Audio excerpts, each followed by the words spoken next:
electronics thermal management experts at GE Aviation in Cincinnati are creating detailed designs of next-generation electronics thermal management and cooling technologies for future manned jet fighters and unmanned aircraft avionics under terms of a $14 million contract modification. Officials of the Air Force Research Laboratory at Wright-Patterson Air Force Base, Ohio, are asking GE Aviation experts to continue their work on the hybrid cycle power and thermal management system project as it relates to manned and unmanned aircraft. GE Aviation will provide additional research in power and thermal management system detailed design. The PTMS project seeks to cool the electronics on future fighter aircraft, which could be at least 10 times more demanding than they are today. The Air Force Research Lab's Power and Control Division, Mechanical and Thermal Systems Branch are asking GE Aviation for electronics cooling methods that blend air cycle cooling, vapor cycle cooling, chilled fuel, and other thermal energy storage mechanisms to keep electronics cool on future jet fighters and unmanned aerial vehicles.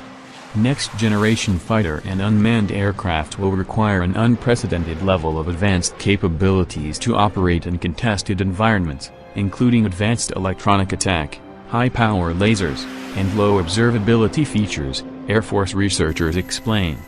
These systems will require as much as 10 times more power than today's jet fighters and UAVs do. On these future power-hungry aircraft, thermal management may be an even bigger concern than generating power because electronic component efficiencies and waste heat qualities will be low, researchers say. Compounding the electronics cooling problem will be modern jet fighter and UAV design factors like composite aircraft skins, high-efficiency engines, and deeply embedded aircraft systems. Other challenges involve varied duty cycles of power loads on these future aircraft, which on a typical mission can change from continuous to less than 5%. This will require a wide thermal management system. Conventional air cycle systems offer relatively high temperature lifts over comparable vapor cycle systems, yet vapor cycle systems generally are 10 times more efficient at moving heat, which could reduce heat rejection demands on vehicle thermal sinks.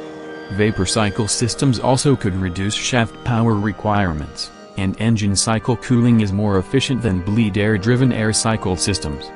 Researchers also are interested in using chilled fuel or other thermal energy storage mechanisms for electronics cooling. In sum, researchers are asking GE Aviation to provide the ability to use available heat sinks selectively in the most optimal way to ensure sufficient and efficient electronics cooling. The order announced last week is a modification to a $24 million contract that the Air Force awarded to GE Aviation 1 year ago for research in power and thermal management systems detailed design.